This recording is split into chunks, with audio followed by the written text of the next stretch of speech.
What is up, everybody? We are back with episode 4 of I Love Colonel Sanders. And we left off where we were going to his house. I believe we were going to his house to talk about recipes. I can't quite remember, to be honest with you. But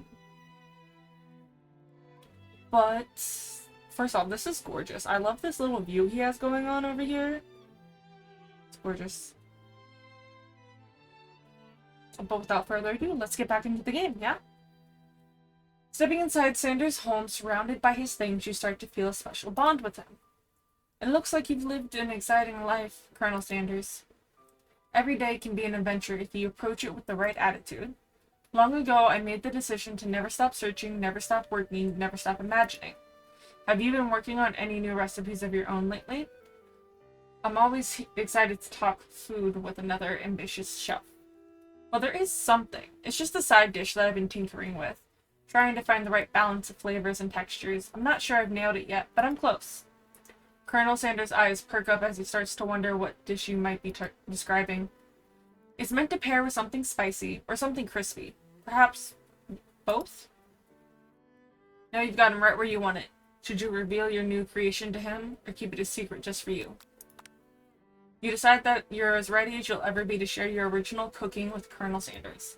Before you can talk yourself out of it, you decide to dive in head first. You reach into your lunch bag for a special dish that you've been keeping on ice all day. It's gonna be coleslaw. I present to you my original coleslaw. I was like, the moment it said, like, keeping it cool, I was just like, ah, yes, coleslaw. I don't like coleslaw. Then again, I've never had it. It looks like wilted lettuce to me. What do y'all think, though? Put your opinions about coleslaw in the comments. I'm genuinely curious how many people like coleslaw. I think the only person I know that likes coleslaw is, like, my mom or something. I don't know anybody that really eats it. The shredded cabbage dish glints in the light of Colonel Sanders' look's hideaway. Legas. Magnificent.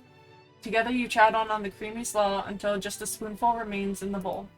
Do you mind if I hold on to the last bite? I'd like to have it around so that I can admire its taste later and think back to this moment. You could offer to make him more, but he seems like a very sentimental kind of guy. Sure, why not? Please make yourself comfortable. I'll be back in just a moment. You realize now would be the perfect time to do some snooping. Around the room are various items that you can look closer at. Each item seems to radiate memories and emotions. Tap on an item to discover more about the Colonel. An adorable baby boy crawls across the floor. From the goatee and mustache combo he sports, you figure that must be Colonel Sanders himself. The fact he has the mustache and goatee as a child. That, or maybe it's the drumstick that he seems to be waving like a rattle. Who frames a baby picture of just themselves? Probably the same type of person who would make their own face the logo of the company they founded, am I right? This must be where he keeps the secret recipe. You think for a moment, what number is important to Colonel Sanders? Then it dawns on you. As soon as you turn the dial to 111111, the safe opens. Inside you find a single note. Can chicken be prepared sashimi style? Probably not. The photo appears to be Colonel Sanders, except he's an old man visiting the pyramids of Egypt? Maybe this is where he discovered one of his secret herbs and spices? One of the framed photos shows an old man who looks a bit like Colonel Sanders standing with an old friend. They hold fried chicken drumsticks and appear to be cheersing them. They're not, though. They're not cheersing anything. You look closely and see that there's a short inscription. I wonder who my friend Pete is. You take a closer look at the large urn sitting on a nearby pedestal. There's a plaque on it. It's dusty, but when you wipe it off, you can read the inscription. It says, "Here lies the ashes of all my past careers and business failures." Poor guy. You gaze out the window across the vast lake and mountain range beyond. Just then, the ghost of Student pops up. Are you thinking about heading out into the world on a quest to avenge my death? Wait, what? I never even learned your name. Why would I avenge you? I can just tell you my name right now. It's Can't you see I'm in the middle of something? You open the window a crack and the ghost of student is swept out with a breeze. You noticed a realistic stuffed chicken sitting on a corner table. When you pick it up, you realize it isn't just realistic, it's real. Taxidermy? Must have been important to Colonel Sanders when it was alive. A little note clipped to the chicken's foot reads, "The true state bird of the great state of Kentucky." A lock of silver hair is woven through the teeth of the comb. Upon further inspection, you realize the hair, therefore, isn't just silver in color, it's actually made of spun silver. Interesting. A scented candle, you pick it up and try to identify the smell. Power tool? Freshly starched collar? Piece of wood floating in a lake? Summer of '69? No. It's one of the secret recipe ingredients. It's ba-da-ba-da-ba. You open the door to Colonel Sanders' closet and find a row of his signature white suits hanging within. You take one off its hanger and try it on. The jacket is a bit big for you, but it's soft and comfortable. You give yourself a deep hug, breathing in his scent. They say that home is where the heart is. Is this what they meant? Before you can look any further, you hear Colonel Sanders returning. He has a new dish that he's been working on, and he wants you to taste it. You try to act casual like he didn't, until he asks you why you were wearing his jacket. Why would you put on his jacket to begin with? I don't usually loan those out, but I must say, it does look good on you. Oh crap, the jacket. He forgot to take it off. You decide now is your moment to make a big move. You tell him you're cold, you fess up and tell the truth.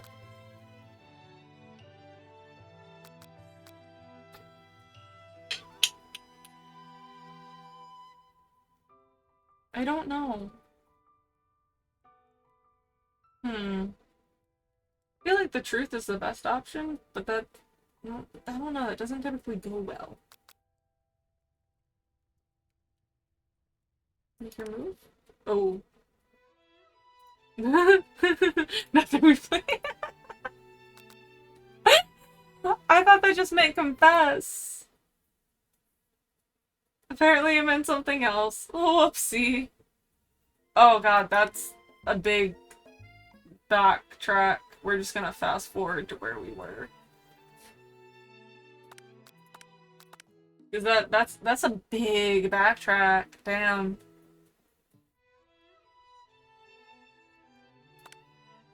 Reveal it. Legas. I think we have to click through everything. There we go. So it's not that one. You confess. I think I've developed feelings for you. I might be developing feelings for you too, but I'm concerned. I can't let anything get in the way of my dreams. Overwhelmed, you take off the jacket and run to the door, but the thought of leaving Colonel in the midst of such an emotional breakthrough gives you pause. You stop yourself. Colonel? Yes, Ember? I honestly think this might be the beginning of something wonderful. I think you're right. We should take things slow. You talk late into the night and drift off into a slumber. Dream sequence.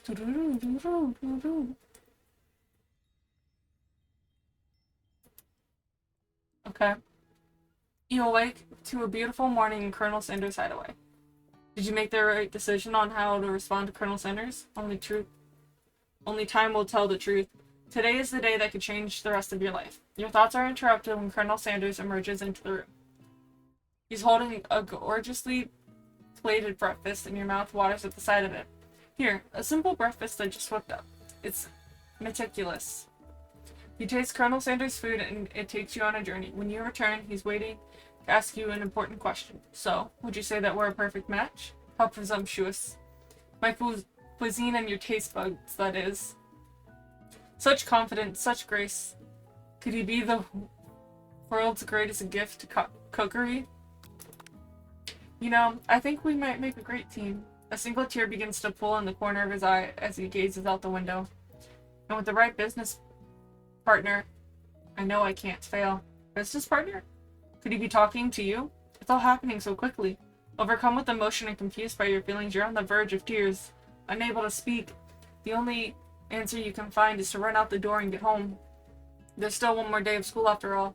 The University of Cooking School Academy for Learning waits for no one. You get home to find something very surprising. Your best friend is there waiting for you. Where have you been? Because I had one heck of a night. I've been desperate to talk to you about it, but I couldn't find you. I got worried that something had happened to you. It's okay, but now that it turns out you're fine, I can finally get you up to speed on the saga of Miriam. Sure, but you would not believe what happened to me after school yesterday. I went on a date. What? What? She went on a date? I think I can believe that. Since I've been partnered up with Clank, he asked me to go out with him. Of course I told him, you better keep your dials turned to polite and respectful. I'm not that kind of girl. But he was just interested in spending some one-on-one time together and getting to know me, so I said, yeah, sure. I can get to know the little mechanical guy. Long story short, he took me skydiving with his friends, but things quickly spiraled out of control. Did she just say skydiving? As if it's a typical first date to go on? With the talking pressure cooker? Sorry? And now I'm not really sure where we stand. You don't give Miriam time to tell her whole story, however. Bottling up details of your own night might just be too much to bear. And I went on a date too. Back to Colonel Sanders' house, where I spent the night with him. You what? Nothing happened, but emotional connection. Wowzers. Miriam offers to support you no matter what you do. Together with your bestie, you feel like you can do anything. When you arrive at school, you encounter your rivals in the quad. You can tell from a distance that they're picking on Pop, though he himself might not quite grasp that fact. Because, you know, he's Pop. What's a swirly? Sounds delicious. Oh, it's great. I'll order you up one right away. I'll have my swirly with sprinkles, please. Sprinkles is a dog and a treat. You can get your swirly dip too. Why don't you pick on someone your own size? Because I'm literally the biggest person at the school. There's a horse that Colonel Sanders rides to school. But who would dare to pick on such a gentle and beautiful creature? Got some nerve, Ember, suggesting I pick on a defenseless horse. Now you're twisting my words and I won't have it. You clench your fist, but the injury from yesterday's mixer accident makes you wince with pain. Doesn't look like you can go on cooking like that. Might as well give up. I'll never give up. Ever. Colonel Sanders arrives just as it appears things are close to boiling over. A naturally intuitive person, he senses something has been going on. Everyone excited for the final day of school? Ember, how's the hand feeling? I'm sure you'll be back to fighting for him this afternoon. Aren't you concerned about my hands, Colonel? Yesterday I almost broke a nail winning so hard. Technically, I don't believe a winner was decided, but your presentation was quite impressive. What is he doing complimenting her? But what about the flavor of my delicate, warm, gooey chocolate sauce? It was clear that you're passionate about how your food is received. There's a lot of words to say it was bland. Excuse me, Ember. I am more than capable to speak for myself. Damn. Maybe you should tell me more about your thoughts as we walk to class, Colonel. I'm always interested in discussing the fine art of foods. See you inside, Ember.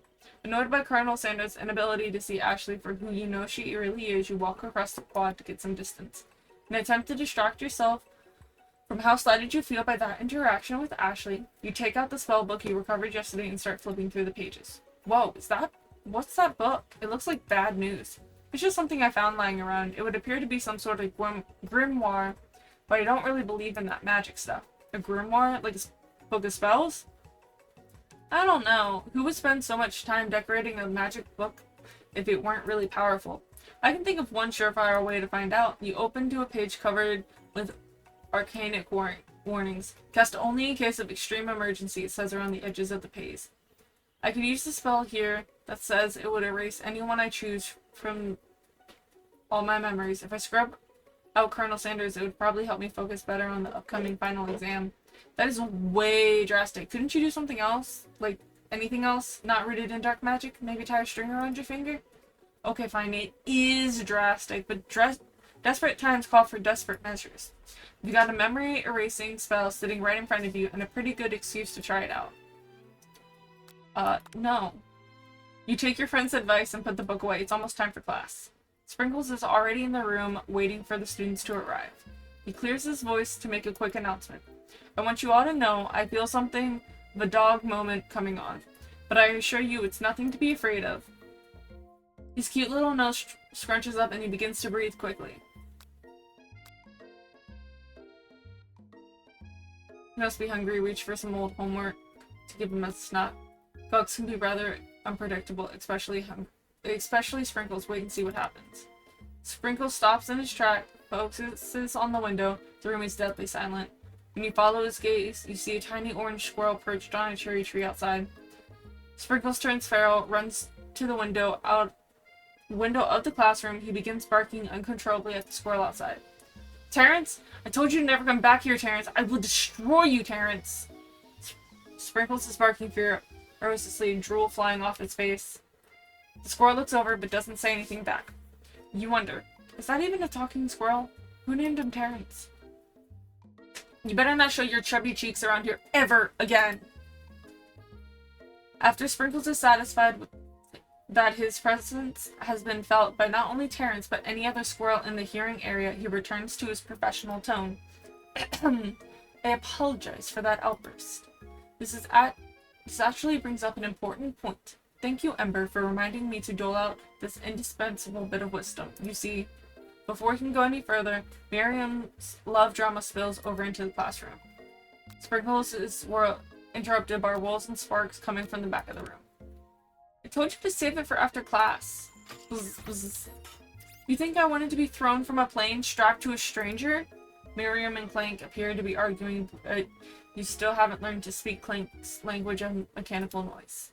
But no, you had to show off to your cool kid friends Jeff and Joan.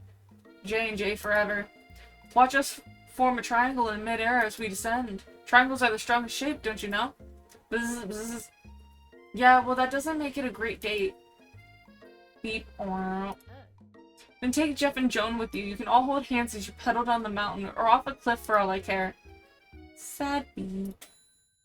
Blank begins to shudder. Steam pours out the gaps in his panel, and then a loud ding stops him in his tracks. He broke.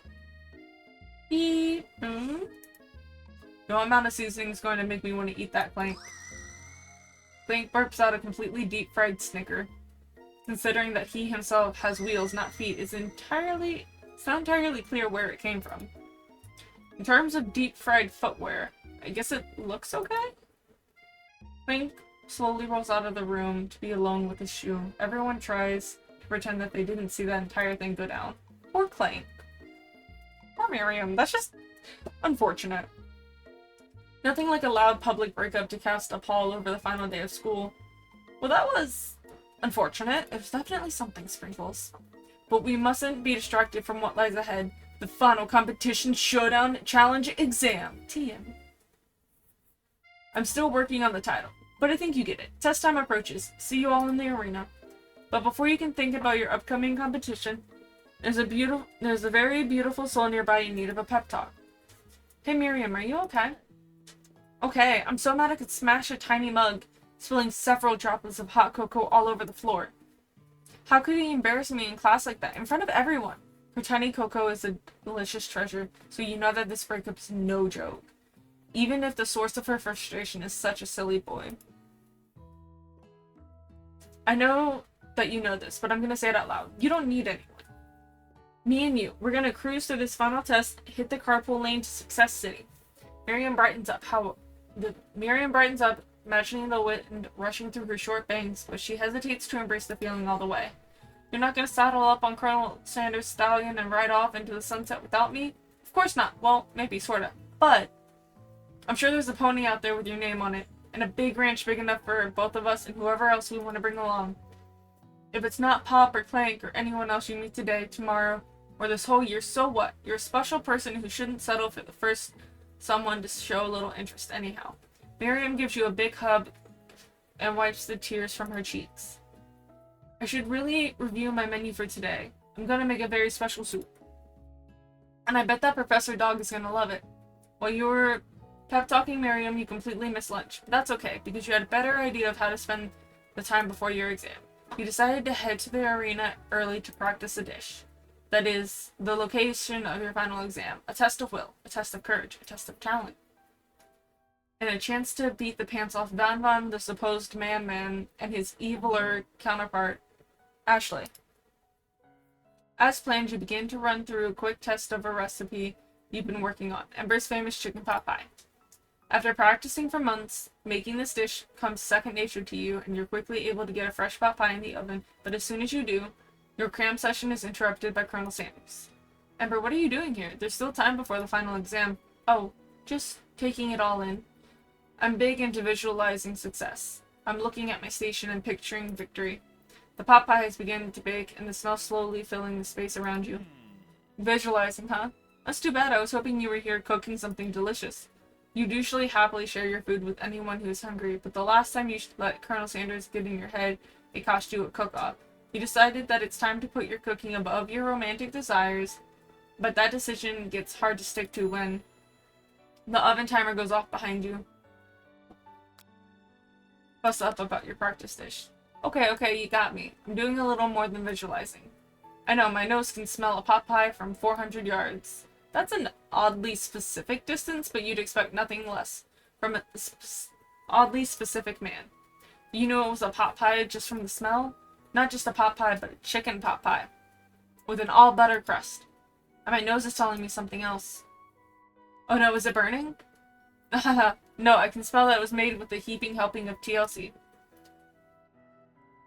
But it'll probably start burning any second if you don't pull it out. The moment of truth. Wow. It's the best pot pie I've ever tasted. I've always loved country cooking, and I could eat this all day. There's no time left. The final showdown is about to begin. Sprinkles lays down on the ground rules. There are no rules, that is, except to cook with everything you've got. You step up to the cook-off of a lifetime. You decide that mac and cheese plus the pot pie you've been practicing are just the dish that'll push you over the edge to victory. Meanwhile, both Van and Ashley are prepping wildly elaborate dishes per their usual over-the-top selves. Miriam and her giant magnifying glass and several sets of tweezers. She's definitely prepared to go big, going small. It's wild. I applaud people that can do tiny cooking. That's impressive. Or people that can just cook in general. I can't cook to save my life. Colonel Sanders seems to be harnessing his 11 herbs and spices, but he's trying to find a way to improve on something perfect. His original fried chicken. The intensity of the room starts at a full 10 out of 10 with a frenzy of action. Everyone is calling out really cool special cooking moves as they prepare their food. Wow, this is getting serious. Colonel Sanders batters his chicken as it levitates through the air. Wild. Egg wash. Miriam furiously injects ingredients into itty-bitty pots of broth. Best friend Baster Blaster. Okay, Van flexes his pectorals as he chops open a sea urchin. Let's rock and roll. Like steroid? Okay. Ashley scoops her pastries off the tray with lightning speed. Shallow personality spatula! This is valid. Even Clank gets in on it. 5-dial pressure cooking. 5-dial pressure point chicken cooking technique. Wait, when did Clank learn to speak English? It's the singularity. It was foretold. We mustn't let it happen, or the appliance uprising will take us all. Self-destruct. Vaughn quickly unplugs Clank and rolls him out the back door of the arena. As you frantically prepare your dish, you notice Ashley has her spellbook out. Is she going to use some dark magic to turn the tide? You got a book of your own, and you're desperate not to see her win another battle. Should you take the opportunity to fight magic with magic, even if it's most certainly evil magic? Do it the hard way. Who needs magic when you've got passion? I'm gonna do it the hard way. Colonel Sanders sees that you've chosen to win on your own terms, and he gives you a subtle wink from across the room. I believe in you, Ember. Miriam noticed it too. And I've always believed in you, Ember. Ever since we were little kids, because I'm your best friend forever. You notice that Miriam is at your station cheering for you. Miriam, what about your dish? If you're here cheering, who's cooking? Tiny food, short cook time. I'm actually already done. So I thought I'd help you. Damn, Miriam. Oh, that's sweet, but Miriam tosses a handful of spices directly into your boiling noodles. It's the secret ingredient. However, she doesn't know that you lied and the ingredient was made up. And where in the world did she find Eye of Newt from? The boiling pot explodes, sending Miriam flying backwards.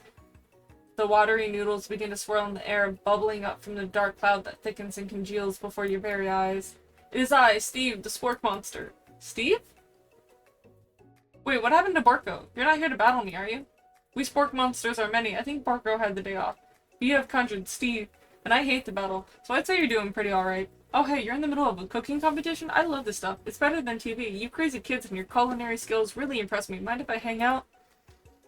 I'm sorry, Steve, but I'm kinda in the middle of something. Do you mind? Steve the spork monster notices that you've got a grimoire stashed beneath your cooking station. I see what you're up to. Crisscross some magical items and accidentally summoned me, huh? Huh, yeah, you guessed it. Sorta. If you're here, would you mind tossing me some fresh noodles and a... Would you mind tossing some fresh noodles and a pot of salted water? I'd love to. I always wanted to be a top chef, actually, you know, when I was just a little spork pup back in the old country. You can feel Spork Monster winding up to tell a very long and involved story. You don't know exactly where they came from, but it seems like it was probably lonely there. Sorry. Actually, you know what? Maybe you should watch from the stands. I really need to focus on this competition. I understand. It's kind of like that time in monster school when I fallen asleep during scare test class, and when I woke up, he tossed a serious stare at Steve and he takes the hint. Never mind, I'll tell you later. Good luck. Having suffered this huge setback, you don't know how you could ever win. Give up and drop out of culinary school. Summon extra power from deep down within yourself. I can do this. I have what it takes. I came here to win. Your hair turns mac and cheese orange as culinary energy flows through your body. My heart is pure, my hands are steady, my taste buds have been preparing their entire lives for. Yes, Ember, you are the chosen one. You will avenge me. The power you've been summoning immediately fades back out. You interrupted my inspiring monologue. Sorry. My heart is pure, my hands are steady, my taste buds have been preparing their entire lives for this moment. I will show the world my cookery. You begin to levitate off the ground, energy coursing through your body. You know that this power you can do anything, except turn back time, which would be super useful because while you were powering up, your chicken pot pie overcooked in the oven and can't be served. Yikes.